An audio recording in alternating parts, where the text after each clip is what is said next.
Selamat pagi, Shalom.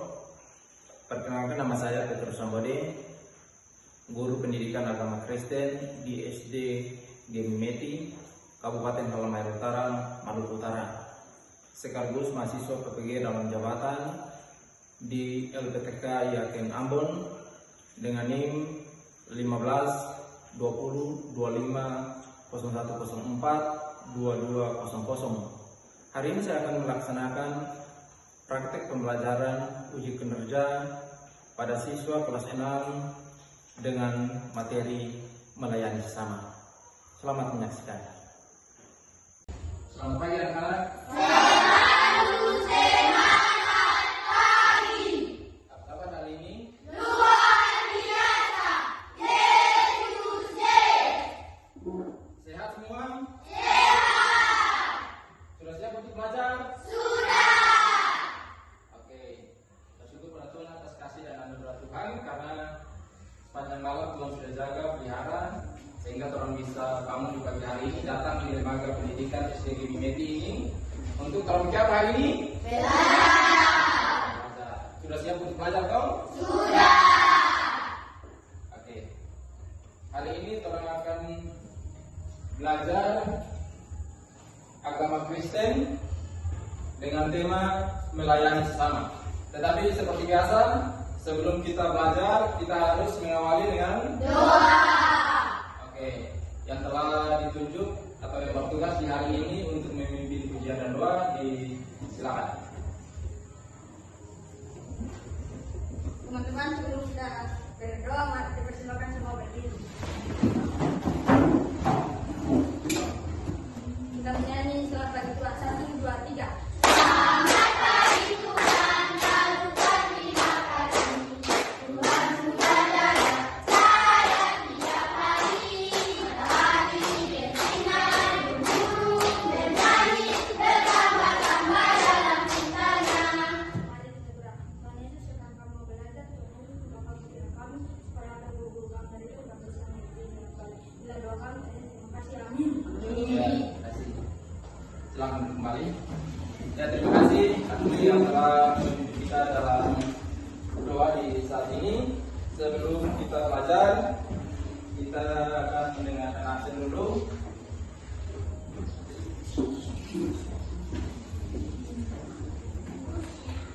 Ilya Sepan, Lanjut Pak Guru.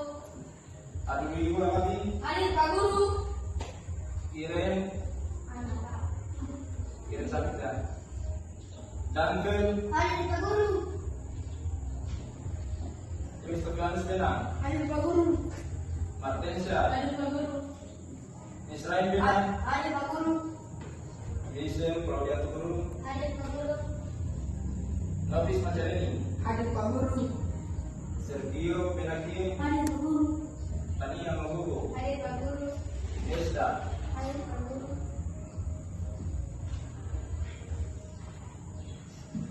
Ya anak-anak, hari ini kita belajar dengan tema melayani sesama.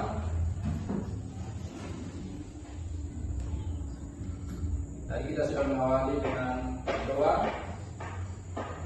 Jadi dalam melayani sesama itu, di sini akan muncul sebuah pertanyaan. Apa itu melayani? Apa itu melayani anak-anak? Ya. Membantu orang sakit. Menurut adik Aurel ini, melayani itu artinya membantu orang sakit. Ada yang lain? Ya, Selo. Tuhan. Membantu Tuhan. Ada yang lain juga tentang melayani? Ya, Ibadah. memimpin ibadah. Ya, jadi ada yang berkata bahwa membantu orang sakit, memimpin ibadah itu adalah melayani. Dalam bacaan kita di hari ini, yaitu Lukas 4 ayat 20 dan Roma 12 ayat 11. Coba mari kita akan buka secara bersama-sama apa itu melayani dari bacaan kita di hari ini.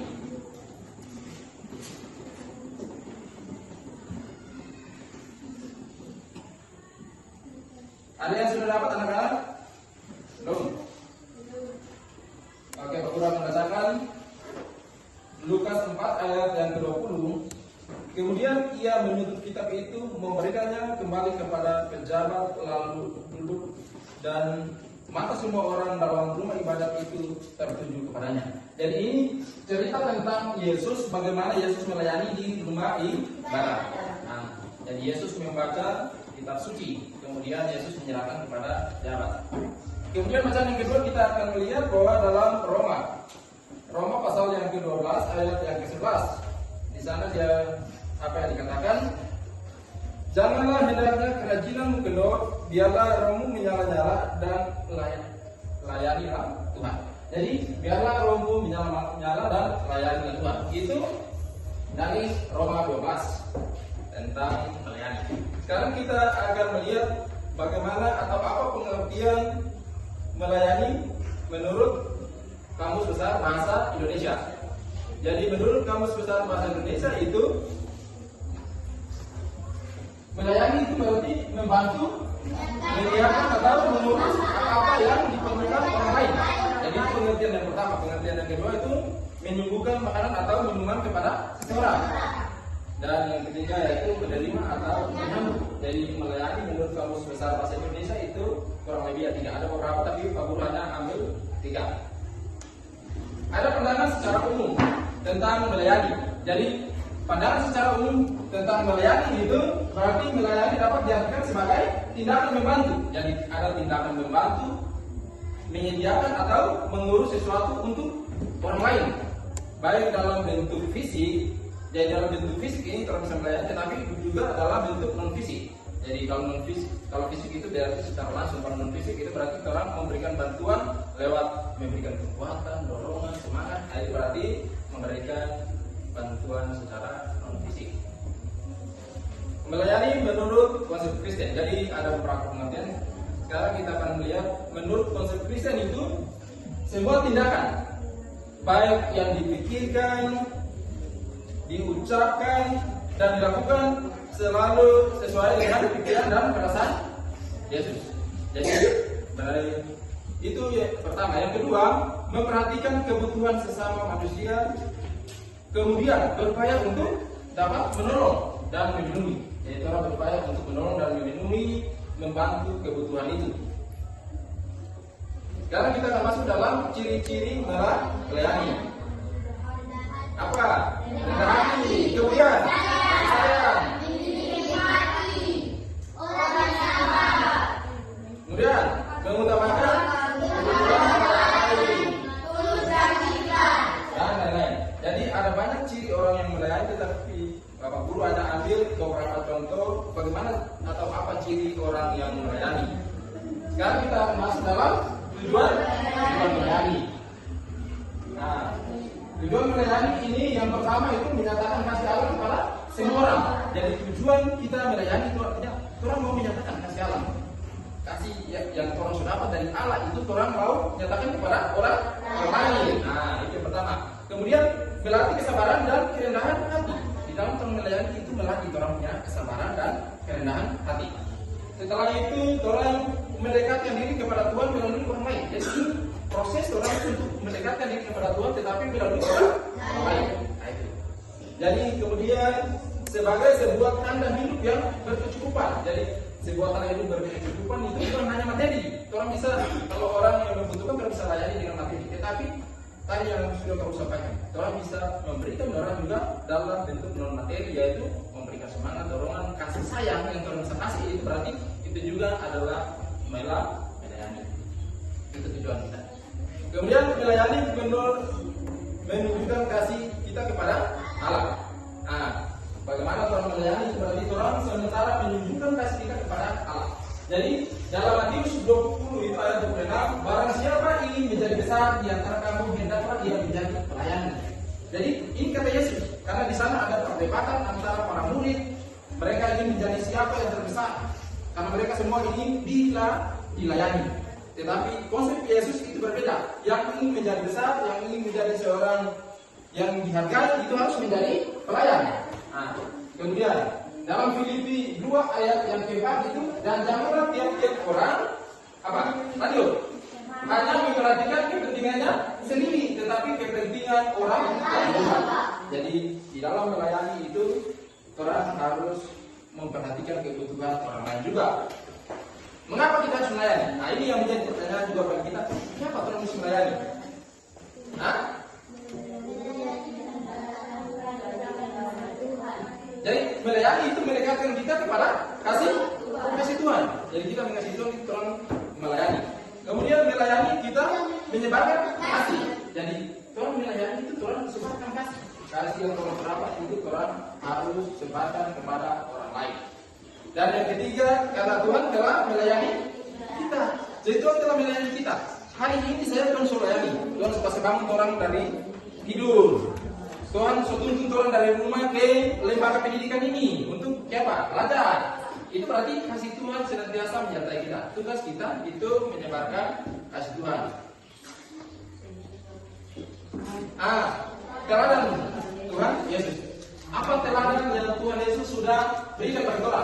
Tuhan Yesus sudah kasih contoh untuk kita dapat orang lakukan. Teladan. Yesus mengajar setiap saat. Nah ini di dalam Lukas 4 ayat 31 itu Yesus senantiasa mengajar dari satu tempat ke tempat yang lain. Di setiap tempat ibadah Yesus hadir, di setiap kampung Yesus hadir. Itu dia tugasnya untuk mengajar. Kemudian dia merendahkan kerendahan hati di dalam melayani. Jadi Yesus itu memiliki kerendahan hati. Ini contoh bagaimana Yesus membasuh hati para murid. Dia datang dengan kerendahan hati. Jadi Yesus telah memberikan teladan supaya orang juga dapat melakukan. Jadi orang harus mengikuti teladan. Jadi orang Kristen itu jadi harus karakternya seperti Kristus. Jadi orang Kristen itu artinya orang harus sama dengan Kristus. Jadi kalau Kristus sudah lakukan itu, orang juga wajib lakukan. Kemudian Tuhan membantu. Di dalam pelayanan Tuhan Yesus itu ada banyak contoh. Misalnya apa? Dia menyembuhkan apa? Orang buta. Kemudian ada yang lain? Menyembuhkan orang lumpuh. Orang mati dibangkitkan. Jadi ada banyak contoh pelayanan Yesus yang sudah Yesus sampaikan. Tetapi yang paling spektakuler atau yang paling hebat itu bagaimana Yesus mengorbankan diri. Jadi di dalam mengasihi itu Tuhan Yesus tidak lakukan hanya dengan kata-kata, tetapi dia nyatakan lewat perbuatan. Jadi Yesus tercontoh. Oh iya, kalau mengasihi itu model ini, mengasihi itu harus begini. Yesus sudah kasih contoh. Dan ada banyak contoh yang Tuhan Yesus sudah berikan. Contoh melayani di rumah. Apa saja contoh-contoh kalau Tuhan melayani? Kalau di rumah, bekerja bersama dengan orang tua. Kemudian apa? Jadi anggota keluarga ketika sakit itu orang membantu, orang sudah melayani. Apalagi? Menjaga adik. Itu juga pelayanan. Jadi bermain bersama dengan adik itu juga sebuah pelayanan. Kemudian ada contoh-contoh yang lain. Nanti anak-anak bisa tambahkan contoh-contoh itu. Jadi sekarang contoh melayani di sekolah. Melayani di sekolah itu yang pertama itu apa? Jadi membersihkan dalam sekolah, orang kerja sama-sama itu disebut dengan gotong royong. Gotong royong dalam membersihkan sekolah. Kemudian jadi membersihkan kelas juga itu ada contoh bagaimana orang melayani. Kemudian yang ketiga,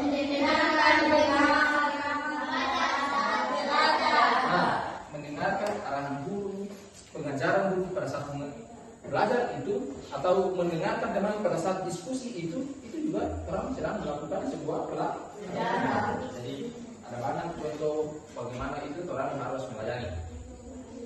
Berikut adalah contoh melayani di gereja. Jadi melayani di gereja itu adalah salah satunya adalah pemimpin itu. Kemudian ada pemimpin pujian, yang memimpin pujian. Jadi biasanya kalau orang di sini ada prokantor yang memandu pujian itu juga dia sementara melayani. Kemudian melayani perjamuan kudus itu juga biasanya para majelis itu pada penaturan diaken membagikan roti, anggur, biasanya dalam proses perjamuan. Kemudian kalau di gereja itu misalnya ada yang lain memberikan atau membagikan menjalankan kolektif.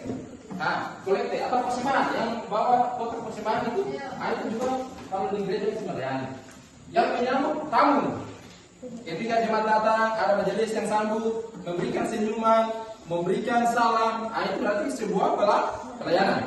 Jadi pelayanan itu ada banyak contoh.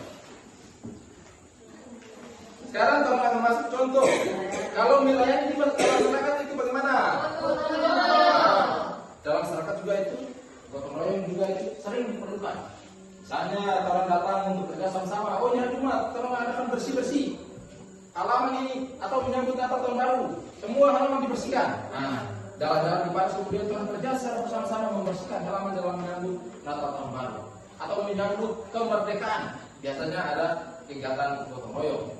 Kemudian kita membantu anggota yang memiliki kelebihan, menolong orang yang kekurangan. Jadi kita orang membantu, memberikan bantuan atau menolong orang yang sementara dalam musibah, itu juga adalah contoh orang untuk melayani. Jadi orang yang punya kelebihan, orang bisa membantu. Jadi tadi membantu itu bukan hanya materi, tapi membantu, menguatkan, memberikan cinta, memberikan kasih sayang, memberikan dorongan, kekuatan, memberikan semangat orang. Itu berarti kasih motivasi. Ini tak apa-apa, orang bisa lewati secara salah. Itu berarti orang sudah melayani. Kemudian membantu tetangga yang sakit. Jadi membantu tetangga yang sakit itu misalnya kalau pas orang tetangga ada yang sakit, bagaimana ada yang sakit? Orang cepat-cepat misalnya ambil taksi untuk pergi ke rumah sakit atau kepada puskesmas. Jadi orang bisa ambil itu. Atau ketika dia sudah tidak bisa berjalan, orang bisa angkat atau menggendong dia untuk bawa ke rumah sakit. Itu contoh melayani dalam masyarakat. Jadi melayani sesama itu apa yang dilakukan kepada orang lain adalah perbuatan untuk Tuhan juga. Jadi Tuhan katakan bahwa ketika orang melayani sesama itu Tuhan lakukan untuk siapa? Untuk Tuhan. Dalam Matius 25 ayat 35. Coba buka Matius 25 ayat 35. Bagaimana Tuhan Yesus mengajarkan, atau ketika dalam penghakiman terakhir nanti itu, di sana itu nanti Tuhan akan baik. Tapi ini setiap orang menurut perbuatannya, setiap orang menurut imannya. Jadi apa yang telah dilakukan sepanjang hidup hidupnya ini akan dihakimi nanti. Di sana itu digambarkan bagaimana tentang melayani sesama. Yesus bilang begini dalam Matius ini. Sebab ketika aku lapar, kamu memberikan aku makanan. Ketika aku haus, kamu memberikan aku minuman. Ketika aku seorang asing, kamu memberi aku tumpangan. Itu terdapat dalam Matius 25 ayat yang ketiga. Yang lain bingung. Tuhan tak pernah lihat Tuhan. Tuhan tak pernah lihat Tuhan haus, Tuhan lapar, Tuhan telanjang, Tuhan sebagai orang asing. Tuhan bilang gini. Ketika ada saudara yang lapar, sok kasih makanan, berarti mau sok kasih makanan Pak Tuhan. Sama. Ada sebuah ilustrasi ini yang tentang lilin. Jadi lilin itu adalah simbol iman. Jadi lilin itu adalah simbol iman, simbol harapan dan pengorbanan diri. Jadi lilin ini kalau kita perhatikan, maka dia itu memberikan dirinya untuk menerangi ruangan. Jadi kalau siang hari lilin tidak diperlukan, tetapi ketika malam hari, ketika mati lampu, tiba-tiba listrik padam, maka orang akan teringat pada lilin. Jadi lilin itu ketika di kegelapan dia akan menerangi, tetapi dia mengorbankan diri. Jadi dengan menerangi seisi ruangan itu, maka dirinya akan meleleh dan habis. Dia terbakar habis. Tapi guna untuk memberikan penerangan. Jadi di sini mengajarkan kita bahwa kita juga rela berkorban. Sebagaimana lilin, kita juga adalah terang dunia. Karena Yesus bilang apa? Kamu adalah terang dunia. Jadi tolong ini adalah terang dunia, mampu memberikan terang kepada kondisi-kondisi yang gelap. Jadi tolong harus menjadi cahaya bagi orang lain. Jadi itu pengajaran dari Yesus Kristus. Sekarang kita akan menonton sebuah video pendek bagaimana berkorban dalam melayani. Ada seorang anak kecil membawa uang $1 keluar masuk toko. Bolak-balik bertanya kepada pemilik toko, jual bukan tidak. Semua pemilik toko Semua perhatikan ya. menganggap anak ini hanya membuat keonaran saja. Menjelang malam dia masuk ke toko yang ke-29. Allah dia masuk. Seorang pria tua berumur sekitar 60-an tahun menerima dia dengan ramah, menanyakan kepada anak itu, "Nah, kamu siapa? Kamu mau beli Tuhan buat apa? Coba kamu ceritakan." Anak itu menjawab, "Nama saya Bondi. Sejak kecil kedua orang tua saya sudah meninggal. Paman saya lah yang merawat saya selama ini. Paman kerja di proyek. Beberapa hari yang lalu dia jatuh dari lantai 3. Sekarang koma di rumah sakit. Menurut dokter beliau itu sudah tidak punya harapan lagi. Hanya Tuhan yang bisa menolongnya." Dengan kisah-kisah si anak ini melanjutkan kisahnya. Tuhan itu pasti obat ajaib. Maka itu saya mau beli Tuhan untuk menolong paman saya. Mendengar cerita si Bondi, air mata orang tua itu berlinang pada Bondi. Kondisinya dan Tuhan dan kebetulan harganya $1. Tak seperti uang yang kamu punya. Dari lemarinya dikeluarkannya 1 ton minuman yang ada tulisan kasih Tuhan. Katanya, "Ambil ini nak, pamanmu akan sembuh setelah minggu ini." Setelah mengucapkan terima kasih dengan membawa minuman itu, si Bondi berlari ke rumah sakit. Sesampai di rumah sakit, Bondi berteriak-teriak, "Paman-paman, aku berhasil beli Tuhan. Setelah minum Tuhan, paman pasti sembuh." Beberapa hari kemudian, ada satu tim dokter rumah sakit terkenal datang ke rumah sakit itu dengan peralatan yang canggih merawat paman Bondi. Setelah beberapa minggu kemudian, sembuhlah paman si Bondi. Ketika akan meninggalkan rumah sakit, begitu melihat tagihan perawatannya paman Bondi, hampir pingsan membaca biayanya yang sangat besar. Namun pihak rumah sakit cepat-cepat berkata kepada paman Bondi, "Tidak usah khawatir, semua sudah dibayar oleh seorang tuan. Beliau itu dulu bos sebuah perusahaan besar. Setelah pensiun dia membeli satu toko di daerah sini, usaha kecil-kecilan untuk kesibukan saja. Beliau lah yang memanggil tim dokter dan membiayai semuanya." Mendengar kemunculan pihak rumah sakit, paman dan Bondi buru-buru pergi ke toko orang tua itu. Menurut orang di sekitar sana, tokonya baru saja dijual dan beliau sedang jalan-jalan ke luar negeri. Beberapa bulan kemudian, paman Bondi mendapat surat dari orang tua yang baik hati itu. Di suratnya tertulis, "Hai, Anda sangat beruntung punya keponakan seperti si Bondi. Dengan uang $1, Bondi pergi kemana-mana mau beli Tuhan untuk menolongmu. Mungkinlah dia menyambung nyawa Anda, tetapi Anda harus ingat, Tuhan sesungguhnya ada di hati orang yang punya kasih. Sekalipun aku mempunyai karunia untuk bernubuat, dan aku mengetahui segala rahasia dan memiliki seluruh pengetahuan, dan sekalipun aku memiliki iman yang sempurna untuk memindahkan gunung, tetapi jika aku tidak mempunyai kasih, aku sama sekali tidak berguna. Kasih tidak berkesudahan, nubuat akan berakhir, balasan akan berhenti, pengetahuan akan lenyap." 1 Korintus 13 ayat 2 dan 8. Kasih ada di dalam hidup. Jadilah orang yang penuh kasih dengan selalu berbagi kepada orang yang membutuhkan. Bagikan cerita ini ke semua orang yang ingin kamu kasihi. Biar kasih ini menyentuh hati orang-orang yang belum mempunyai kasih di dalam hidupnya. Tuhan Yesus memberkati.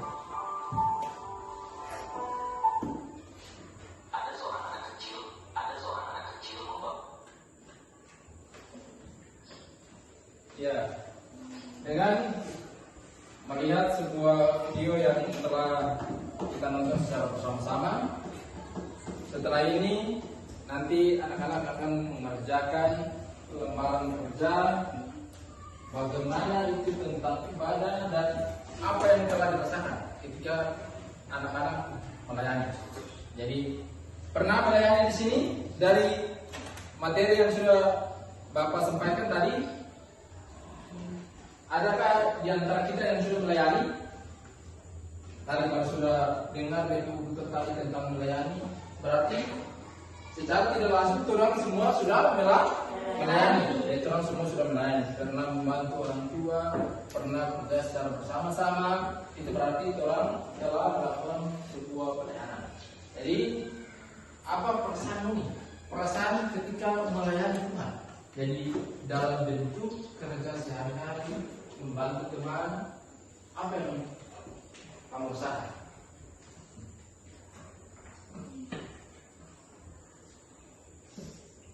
Jadi sebelum orang akan masuk dalam kesimpulan, orang akan kerja dulu. Ada lembaran kerja yang akan dibagikan.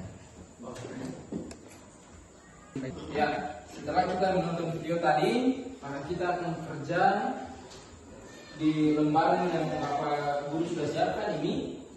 Setelah itu kita akan kumpul dan melihat hasil dari pekerjaan yang sudah dilakukan.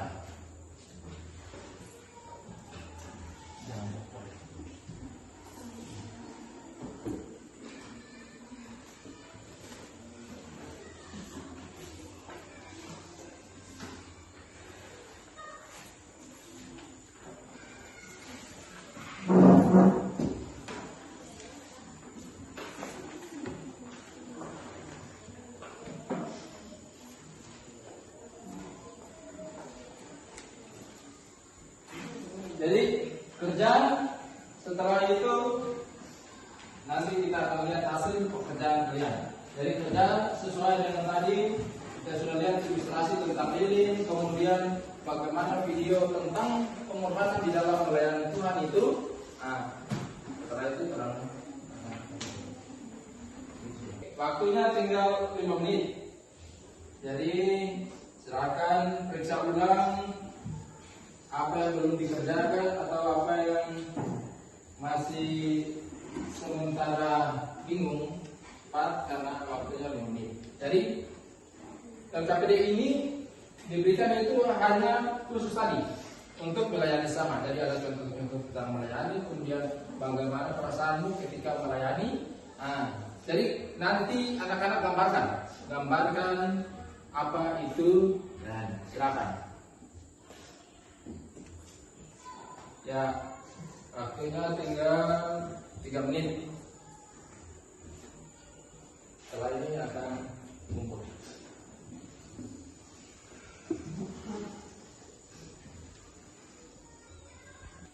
Ya, yang sudah selesai kumpul.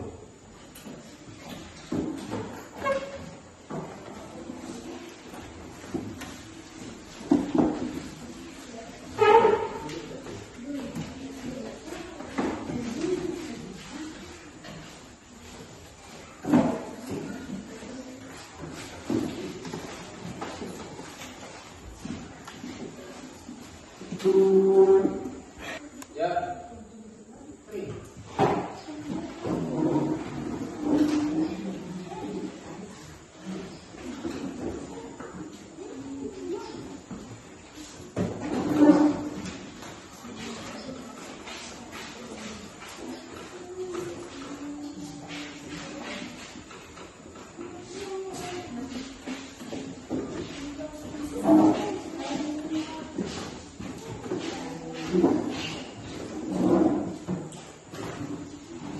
Jadi semua sudah menjawab tadi LKPD yang telah diberikan oleh Bapak Guru. Kalau percaya pasti bisa. Semua dari hasil ini sudah bisa menggambarkan bagaimana materi hari ini telah dipahami oleh anak-anak. Sekarang kita akan masuk dalam kesimpulan. Dalam kesimpulan ini, melayani itu ada beberapa. Yang pertama itu melayani adalah wujud ibadah kita kepada Tuhan. Nah, jadi yang harus pahami itu melayani itu adalah sebuah wujud ibadah kita kepada Tuhan. Jadi ketika melakukan dalam pelayanan itu harus tadi DPC itu harus tulus, sungguh-sungguh, kan? Gitu. Kemudian dilakukan sesuai dengan kebenaran firman Tuhan. Jadi harus sesuai dengan kebenaran firman Tuhan. Jadi panduannya itu adalah firman Tuhan. Jadi dalam melayani kita punya panduan. Panduannya adalah firman Tuhan atau yang disebut apa yang sering kita pegang ini. Jadi dalam melayani itu panduannya adalah Alkitab. Jadi melayani selama kita harus dengan ketulusan. Jadi dengan ketulusan kita harus melakukan itu. Jadi hati itu harus bersih. Jadi tulus itu artinya hati itu tidak menyimpan dendam, harus bersih, tulus kepada Tuhan. Nah, kemudian melayani harus selaras antara kata dan perbuatan. Jadi antara orang kata-kata dengan perbuatan itu harus selaras, dia harus cocok. Jangan bilang, oh kita sayang anak, padahal di sana cerita di pebusu. Itu berarti antara kata dan perbuatan tidak cocok. Lanjut mana? Jadi melayani itu harus selaras antara kata dan perbuatan. Dan kemudian melayani itu adalah kita meneladani Kristus. Jadi kita mengambil teladan Kristus. Jadi yang menjadi model, yang menjadi contoh itu adalah Kristus. Jadi Kristus yang adalah contoh atau model kita untuk diikuti. Jadi model itu harus diikuti sesuai dengan Kristus. Jadi Kristus itu tidak hanya mengajarkan tentang kasih. Jadi Yesus itu tidak hanya mengajarkan bagaimana mengasihi atau dia mengajarkan tentang kasih, tetapi dia juga melakukan. Jadi tidak dengan hanya kata-kata, tetapi dia melakukan. Jadi kasih itu bukan cuma mengasihi ini, model ini, tetapi dia harus lakukan dengan contoh. Mengasihi itu ini. Bahkan Yesus itu karena dia kasih, maka dia rela berkorban. Jadi Yesus mati di kayu salib itu ketika tangannya dipaku, kakinya dipaku, lambungnya dikapa? Ditusuk. Nah, lambungnya ditusuk itu lambang dari sebuah kasih, pengorbanan terhadap kasih itu terhadap kita semua. Maka Tuhan Yesus lakukan itu. Jadi di sini kita akan melihat bagaimana Tuhan harus berefleksi, bagaimana tentang kasih itu, bagaimana tentang sebuah pelayanan itu. Jadi melayani itu harus dengan kasih dan ketulusan. Dari materi yang sudah Tuhan belajar secara bersama-sama hari ini, bagaimana perasaanmu ketika melayani? Bagaimana perasaan ketika melayani? Apakah dengan senang hati atau dengan berat hati atau dengan apa? Cemberut. Jadi melayani itu harus dengan senang hati. Jadi perasaan yang terang alami itu ketika melayani itu harus pertama itu tujuannya satu kepada Kristus. Sehingga apa yang kita lakukan itu dengan kesungguhan, dengan kesenangan, dengan apa? Kerelaan, bukan karena terpaksa. Gitu. Jadi harus dengan ketulusan, jangan terpaksa. Kemudian pernahkah anak-anak melayani orang yang sementara memerlukan bantuan? Pernah terang? Nah, dalam bentuk apa? Misalkan,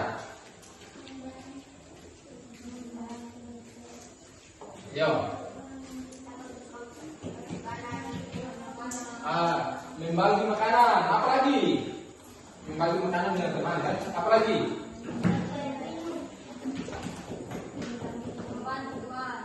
Membantu teman. Ya, jadi membantu teman ini ada banyak contoh ya, ada banyak contoh. Jadi misalnya teman sementara sakit dikunjungi, itu berarti juga orang juga menunjukkan pelayanan. Membagi makanan misalnya ada makanan atau ada bekal yang kita bawa, kita bisa bagi dengan teman, itu juga sebuah bentuk. Tetapi tadi harus ingat ketika melayani itu harus dengan apa? Dengan ketulusan hati. Jadi ketika kita melakukan itu, lakukanlah seperti kita lakukan kepada Tuhan. Jadi harus hatinya bersih, hatinya tulus ketika melakukan itu. Jadi jangan karena terpaksa, jangan karena mencari muka, jangan karena supaya orang puji, jangan. Jadi motivasi itu harus benar. Jadi terkadang orang ini lakukan itu dengan motivasi yang salah. Jadi ketika motivasi salah, termasuk memberikan persembahan termasuk di dalam memimpin ibadah ketika motivasi salah, itu Tuhan tidak memperhitungkan. Jadi motivasi itu mesti. Dan jangan bilang ibadah saja, salah. Motivasi kalau ibadah hanya untuk rutinitas itu salah. Jadi motivasi dalam ibadah, di dalam melayani itu harus dengan ketulusan. Tuhan itu melihat hati, sehingga apa yang Tuhan lakukan itu benar. Ini memang kita kayak anak-anak. Ini memang orang-orang Kristen yang tidak terus. Oke, sekarang kita akan masuk pada bagian terakhir. Ketika kita selesai, maka kita akan masuk di dalam doa. Seperti biasa, sebelum kita mengakhiri, kita akan menyanyi satu pujian dan berdoa.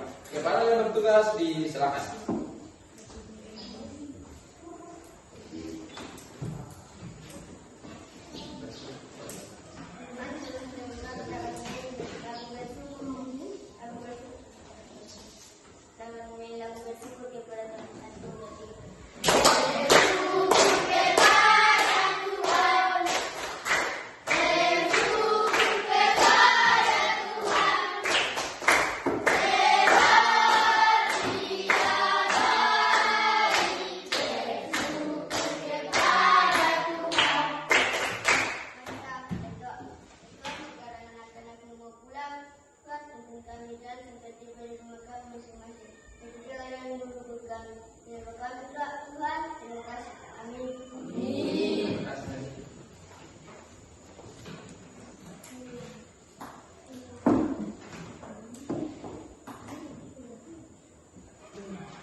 Sekarang kita akan telah selesai. Untuk itu, setelah ini kita akan pulang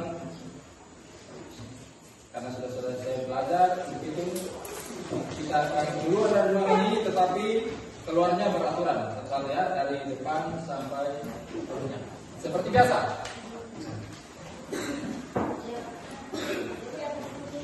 Siang.